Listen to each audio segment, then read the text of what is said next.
안녕하세요. 입시양령입니다. 2020학년도 수시 원서 접수가 9월 6일부터 시작합니다.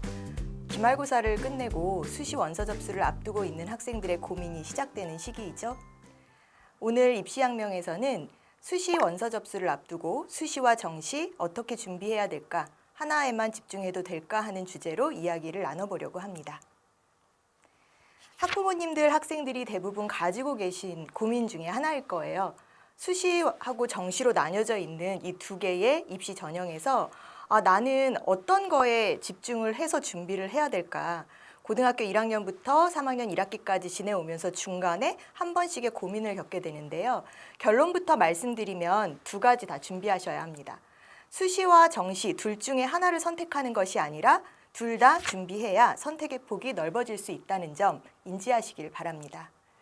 정시는 모의고사 누적 성적이 아닌 한 번의 수능 성적으로 결정이 됩니다. 반면에 수시는 고등학교 1학년부터 3학년 1학기까지 누적된 결과로 결정이 되는 것인데요. 정시는 한 번의 수능 성적으로 결정되기 때문에 그날의 컨디션이나 여러 가지 상황에 따라서 좌우가 되기도 하지만 수시는 3년 동안의 준비 기간이 있는 것이죠. 그리고 정시는 정량적인 성적으로 결정되는 반면에 수시는 3년 동안 노력한 과정에 대한 정성평가가 반영된다고 보시면 되겠습니다. 입시 용어가 굉장히 복잡하고 어렵죠. 입시 용어에 대해서 여러분들이 이제 생각하실 때 도대체 무슨 말인지 모르겠어. 저희도 조금 전에 말씀드렸지만 정성평가가 있고 정량평가가 있고 그리고 백분위와 표준편차가 있고 이런 다양한 입시 용어들에 대해서 혼란스러워 하시는 분들이 많은데요. 일단 수시 원서 접수를 앞두고 정성평가와 정량평가에 대한 구분부터 저희가 좀 이야기를 해봐야 될 것 같습니다. 정량평가는 수치로 계산될 수 있는 평가라고 생각을 하시면 될 것 같아요. 학생부가 몇 장인지, 봉사 시간이 몇 시간인지, 그리고 독서 활동, 몇 개의 독서 활동을 했는지 이런 등등 수치로 셀 수 있는 것이죠. 또한 내신 등급은 몇 등급이지 하는 부분도 정량적인 요소라고 볼 수 있습니다. 그러나 수시는 이런 정량적인 요소 외에 다양한 정성적인 기록 내용을 같이 포함을 하는데요. 정성적인 기록이라는 것은 수치로 나타낼 수 없는 과정에 대한 평가라고 보시면 될 것 같아요. 예를 들어서 출결 사항이 완벽한 학생들한테는 성실도, 이 학생은 정말 3년 동안 성실하게 학교 생활을 했구나. 독서 활동이 많은 학생들, 단순히 많다라는 양뿐만 아니라 진로랑 연관된 독서 리스트가 보여진다라고 하면 이 아이는 진로에 대한 고민을 많이 했구나라는 식으로 평가를 내리는 것이 정성평가라고 보시면 됩니다. 표준편차와 백분위는 정시에서 진행되는 평가 기준인데요. 예를 들어서 수시는 수능 최저학력 기준이라는 것이 있어요. 수능 최저학력 기준이라는 것은 최소한도의 자격 요건을 말하는 것이죠. 즉, 수능에서 이 정도 등급 이상이 되어야 수시로 합격할 수 있다라는 기준선을 정해놓는 것입니다. 따라서 수시에서는 수능 성적이 등급으로 반영이 돼요. 수학, 국어, 영어 몇 등급 이상 이런 식으로 학교마다 최저 기준 요소들을 만들어 놓고 있는 것이죠. 반면에 정시에서는요, 이런 등급으로 반영되지 않습니다. 백분위와 표준편차로 수능 성적을 반영해서 정시 전형을 치르게 되는 것이죠.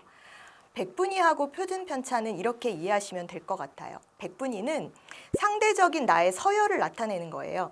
예를 들어서 백분위가 80%가 나왔어. 모의고사 보면은 이제 백분위가 나오잖아요. 80% 백분위야 라고 한다면 100명이라는 학생 중에 20등이야 라는 소리로 생각을 하시면 될 것 같아요. 네. 그리고 표준 점수라는 개념은요. 보통 평균선에서 나의 성적이 얼만큼 떨어져 있는가를 나타나는 것입니다. 그래서 표준 점수가 높다라고 하면 평균선이 그만큼 낮다라는 의미죠. 평균 점수가 낮다라는 것은 그 해의 수능이 불수능이라는 겁니다. 네. 불수능, 물수능 막 이렇게 이야기하잖아요. 전체적으로 시험이 어려우면 평균 점수가 낮아지겠죠. 그럼 표준 점수가 높아지는 것이고요. 반대로 성적이 잘 나와서 평균들이 잘 나왔어. 평균 점수가 높으면 나의 표준 점수는 그만큼 차이가 적어지니까 낮아지게 되겠죠. 그러면 모의고사를 봤어요. 수시 원서 접수를 앞두고 있으니까 정시선하고 수시선하고 내가 어떻게 결정을 해야 될지 고민이 되시잖아요. 정시 표준 점수, 즉 모의고사 표준 점수가 낮게 나왔다라고 하면 수시에서 안정지원선을 생각해 보시는 게 전략이 되실 것 같습니다. 따라서 수시는 정성평가 위주의 평가 방식이다. 정시는 정량평가 위주의 평가 방식이다. 이렇게 보시면 될 것 같아요. 지금 이제 말씀드린 바와 같이 그러면 아까 처음에 질문 드렸던 거 수시와 정시 중에 어떤 것 하나에 올인해야 될까라는 고민을 하고 계시다면 일단 둘 다 준비하셔야 된다라는 거 기억해 주시고요. 지금 말씀드렸던 바와 같이 국어 4등급, 수학 1등급, 저는 몇 등급으로 어느 대학을 가야 합니까? 라고 질문을 하신다면 이거는 현재의 입시 제도를 잘 모르고 하시는 말씀이다 라고 생각을 하시면 될 것 같아요. 수시에서는 정성적인 요소가 반영되기 때문에 그렇고요. 정시에서는 단순히 등급이 아니라 표준 점수와 백분위의 활용으로 전형이 이루어지기 때문에 단순히 몇 등급으로 어느 대학을 갈 수 있습니까? 라는 질문은 하지 않으시는 걸로 하시면 될 것 같습니다. 첫 번째 시간으로 수시와 정시에 대해서 말씀을 드렸는데요. 나에게 유리한 전형 한 가지만 올인하려고 하는 생각은 사실 위험합니다. 3년 동안에 누적된 나의 활동 노력이 유의미하게 쓰일 수 있는 전형을 준비하시는 게 맞고요. 따라서 수시 전형을 열심히 1학년 때부터 준비하시고 얼마든지 3학년 1학기까지의 극복 시간이 남아있기 때문에 한 학기 성적만 가지고 단순히 정시에만 올인하겠다라는 위험한 생각은 안 하시는 게 좋겠죠.